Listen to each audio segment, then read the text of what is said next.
nggak kepake hukum adat, namanya kharikul adat. Untuk orang-orang yang dekat kepada Allah Ta'ala, kadang adat nggak kepake, namanya apa? Kharikul adat. Jakarta macet nggak? Kalau naik mobil lambat nggak? Lambat.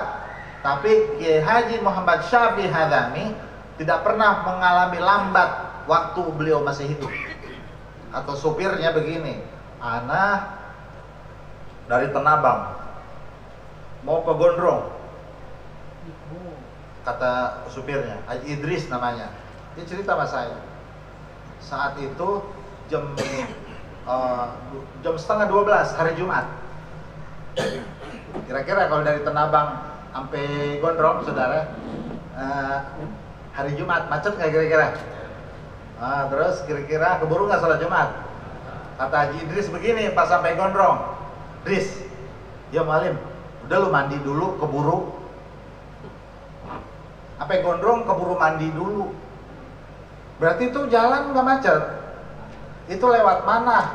Kata Haji Idris, biasa aja sih lewat jalanan. Oh, ini namanya kharikul adat. Ya Rabbi bil Mustafa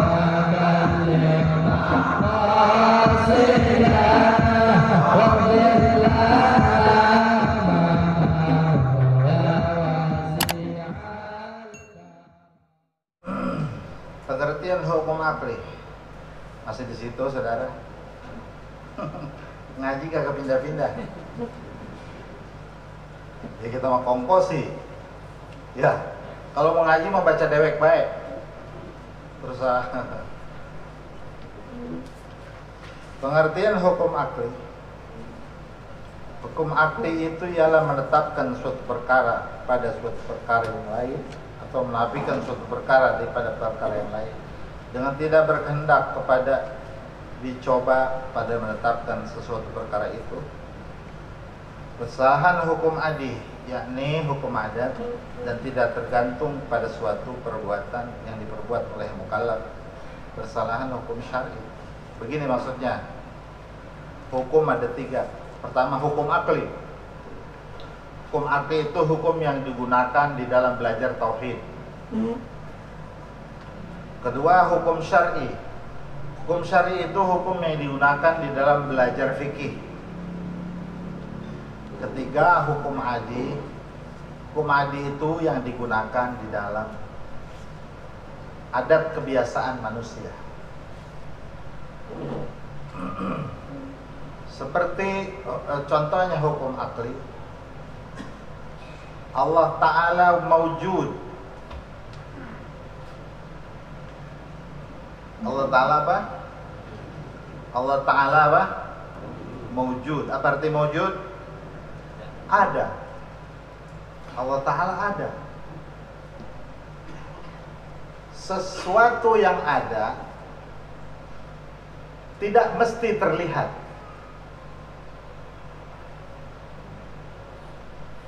Kita mau ke rumah orang nenamu. Kita yang nenamu ke rumah orang. Di depan rumahnya ada sendal. Sendal yang emang biasa dipakai sama dia. Kita bilang begini, ada ini orangnya. Itu bisa pasti ada. Kan itu yang nggak lihat. Ini sendalnya. Jadi apa yang tak terlihat perlu tanda. Kenapa tidak terlihat? Kalau terlihat percuma iman. Emang juga tidak terlihat untuk menguji siapa yang beriman dan siapa yang tidak. Kalau sudah terlihat nanti di hari kiamat, sudah tidak berguna lagi iman, karena udah kelihatan. Memang saat belum terlihat, di situ iman terpakai.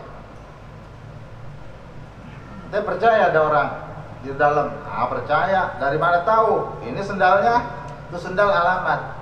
Apa yang tak terlihat perlu diberi tanda. Pasti ada orangnya karena ada sendalnya.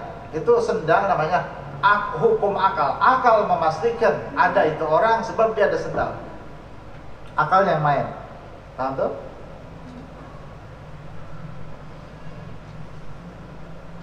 Orang bilang begini, lo mau paya? Mau. No di kebun buah, metik dewek. Orang kebun dewek payanya banyak, kita ke kebun dia. Yang kita petik saudara, yang pentil, yang mentah, apa yang matang? Kan itu masih di puun. Dari mana tahu matangnya? Hah? Merah. Merah. Kuning. Karena ada warna merahnya, ada warna kuningnya, betul? Matangnya pepaya, saudara, nggak kelihatan sama mata. Tapi akal yang memikir, ini matang nih. Dari mana tahu? Akal bisa memastikan. Karena sama Allah dikasih tanda. Apa tandanya? Dikasih warna sama Allah, dicat. Sama Allah dicat kuning. Malaikat, lu cat tuh anu paya. Seret kuning. Biar orang mau cari paya matang, dia ngelihat kuningnya. Itu kuning namanya alamat memastikan matang. Kita tidak lihat matangnya pepaya, tapi Allah beri tanda agar kita yakin, akal kita bermain. Oh itu matang. Dia petik yang pentil, bocah kagak jalan otaknya. Paham tuh? Nah, itu akal namanya. Hukum akal itu Allah Ta'ala mewujud. Ada Allah Ta'ala. Apa tandanya? La ilaha illallah, pakai apa tandanya? Gue injek nih. Begini saudara, apa yang kita lakukan, ada sesuatu yang mampu kita kerjakan, dan apa yang terjadi pada diri kita, banyak hal yang tak mampu tapi terjadi. Apa yang mampu kita lakukan itu dikatakan fi'lun ikhtiyari. Kita punya perbuatan, makan, minum, ngomong, pergi, pulang, jalan, lari, itu semua yang kita kerjakan. Itu fi'lun ikhtiyari.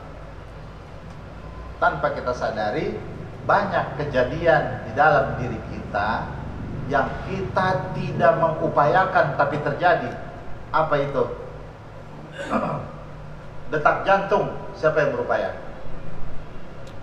Bentar dulu, jantung anak mau detakin dulu. Dedek, enggak, detak sendiri. Panjang kuku, dipanjang dewek. Ya. Kemudian tumbuh rambut, tumbuh dewek, bukan upaya kita. Kalau upaya kita, kita mesti punya rolan benang, ditaruh di dalam sini. Oh, rambutnya pendek, tarik dulu, kayak layangan. Tapi karena bukan upaya kita, tanpa ada benang di dalam kepala, setipis kulit ari, dia keluar aja. Bukan upaya kita. Mimpi dalam tidur, ada gak yang mengupayakan? Kita bisa nggak? Nggak bisa. Gue ntar malam gue memimpi bidadari yang cakapnya selangit, gue mau kekepin sampai subuh. Bisa? Nggak bisa. Dikasih ngimpi kuntil anak saudara. Allah Ta'ala. Oh, ternyata ini peristiwa yang ada di dalam diri kita terjadi, namun bukan dari hasil upaya kita.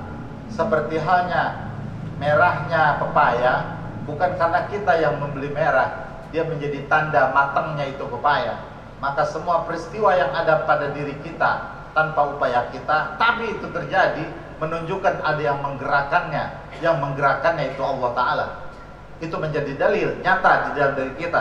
Allah berfirman, wa fi anfusikum afala tubsirun. Apa yang terjadi pada dirimu, tidakkah kau merenunginya? Bahwa di balik itu semua ada Sang Maha yang menciptakannya. Oh, jadi diri Anda dalil, akal yang memutuskan. Oh, Allah Ta'ala yang gerakan itu, bukan kita. Detak jantung, ambekan. Ambekan, kalau orang kampung mah katanya ambekan. Kalau orang yang udah rada kota dikit, napas. Ambekan sehari berapa kali? 360.000. Ambekan tuh sehari 360.000. Dihitung sama ulama, dokter mah nggak bisa ngitung. Dari pagi sampai pagi itu 360.000 kali. Sebanyak jumlah sahabat Nabi Muhammad. Berhenti satu kali, kita nyesek. Jadi 360.000 kurang 1, itu kita gitu. Apalagi dikurangin 2 kali. Apa itu upaya kita kah? Tidak. Usaha kita kah? Tidak. Dikasih percuma, itu menunjukkan akal berpikir. Gak mungkin ini terjadi begitu saja, pasti ada yang memberikan nafas. Bukan kita yang punya kelakuan. Kalau kita yang punya perbuatan, kita bikin nafas seumur hidup. Makanya ketika berhenti nafas sudah kagak tempat, nggak bisa beli. Itu namanya hukum akli, sudah. Kedua hukum adi, singkat aja gitu.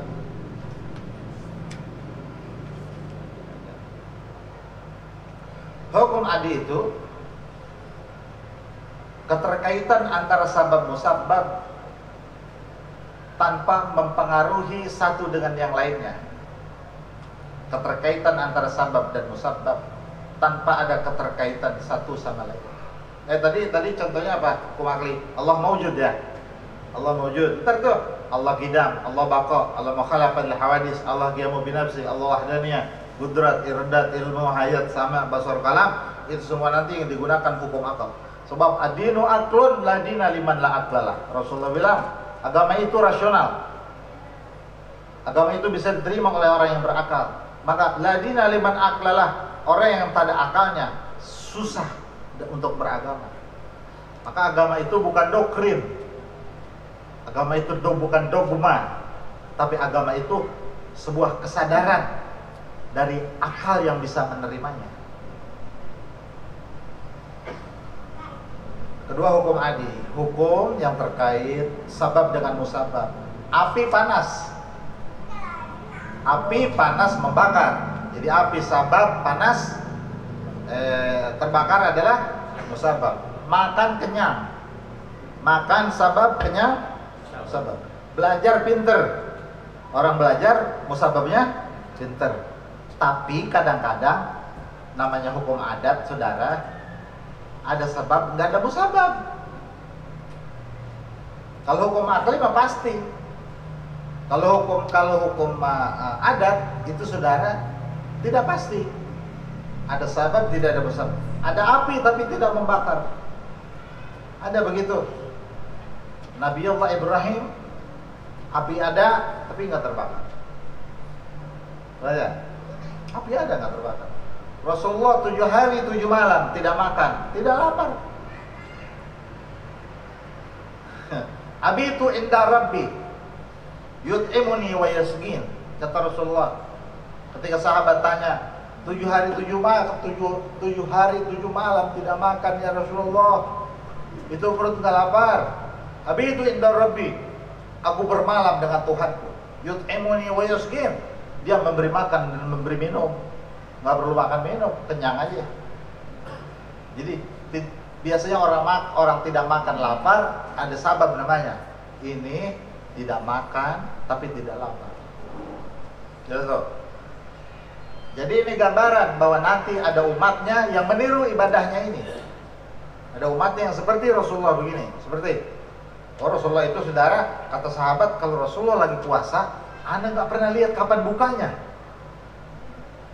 Kalau Rasulullah udah buka, Anda nggak pernah lihat kapan puasanya. Jadi masing-masing sahabat ini ngelihat sesuai dengan hal yang Allah Ta'ala tunjukkan pada dia. Rasulullah puasa terus, kapan itu bukanya gitu. Kalau yang satu ngelihat Rasulullah makan mulu sih, kapan itu puasanya? Oh, rupanya Rasulullah tunjukkan. Ada orang di masjid, saudara, di masjid, apa pulang-pulang membawa kompor, sholat siang malam di situ. Siangnya puasa, malam ibadah sampai subuh. Ada yang samperin sama Rasulullah, pulang, nanti ngapain di sini? Anda ibadah ya Rasulullah, dekat tekerep kepada Allah Ta'ala. Siang anda puasa, malam anda ibadah. Nanti punya anak kan? Punya. Punya bini? Punya. Pulang. Jangan di masjid mulu. Anak punya hak, bini punya hak. Ente punya hak istirahat. Likulli syai'in hakun wa'ati kulladhi hakin haqqa. Semua punya hak, berikan haknya. Pulang. Jadi sahabat itu, ini Nabi kapan bukanya? nggak kepake hukum adat, namanya kharikul adat. Untuk orang-orang yang dekat kepada Allah Ta'ala, kadang adat nggak kepake, namanya apa? Kharikul adat. Jakarta macet nggak? Kalau naik mobil lambat nggak? Lambat. Tapi Kiai Haji Muhammad Syafi'i Hadami tidak pernah mengalami lambat waktu beliau masih hidup. Atau supirnya begini, ana dari Tenabang mau ke Gondrong, kata supirnya, Haji Idris namanya. Dia cerita sama saya, saat itu jam setengah 12 hari Jumat. Kira-kira kalau dari Tenabang sampai Gondrong, saudara, hari Jumat macet nggak kira-kira? Terus kira-kira keburu nggak sholat Jumat? Kata Haji Idris begini pas sampai Gondrong, Idris, ya Malim, udah lu mandi dulu, keburu. Sampai Gondrong keburu mandi dulu. Berarti itu jalan nggak macet? Itu lewat mana? Kata Haji Idris, biasa aja sih lewat jalanan. Oh, ini namanya kharikul adat. Apa namanya?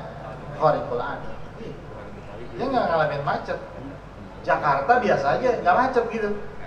Lampu merah. Tapi sampainya pas Abu Yedimiati.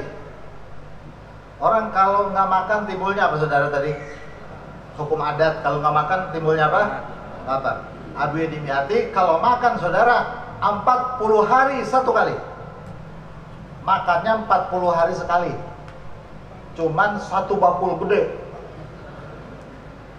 Asal orang datang, makan apa Buya? Nggak makan. Buya pengen apa? Nggak pengen apa-apa.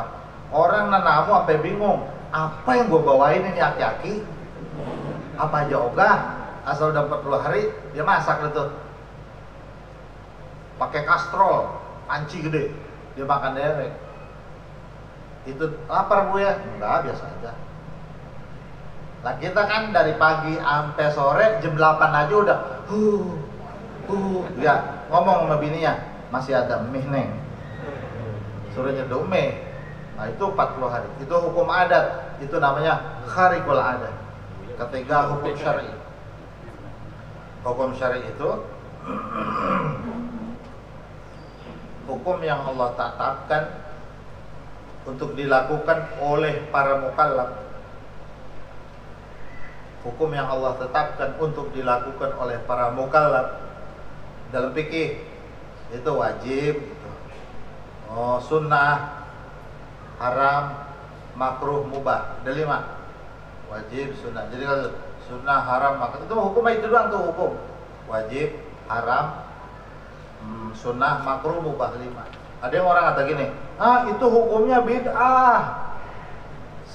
Hukum bid'ah. Bid'ah mah bukan hukum. Tahu gak tuh? Itu hukumnya bid'ah.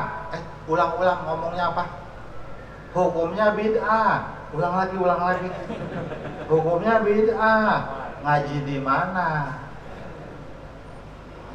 Bid'ah mah bukan hukum.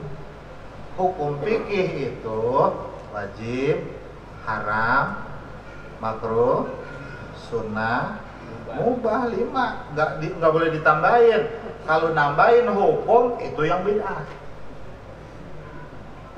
Ada nambahin hukum itu yang bid'ah. Ini mah bid'ah. Hukumnya hukum bid'ah. Udah, kalau dia bilang ini mah hukumnya bid'ah, nggak usah dilayanin. Nggak usah. Bang, nih hukumnya apa begini? Ini hukumnya bid'ah, kagak boleh masuk neraka. Jangan dilayanin. Emang apa? Karena emang dia nggak ngerti. Bloon panggilnya kalau orang Betawi mah. Orang Betawi panggilnya si bloon. Bukan kasar, saudara. Orang kadang kalau kita si bloon ngomong kasar, bukan kasar, emang bahasa gua. Gua memang orang Betawi, jadi nggak ngerti bahasa lain. Kalau nggak bloon bego gitu. Nggak bego goblok gitu, emang bahasa. Bukan itu mah tidak cerdas. Itu kan kelamaan ngomongnya. Ya, paham nggak gitu? Wallahu a'lam bishawab.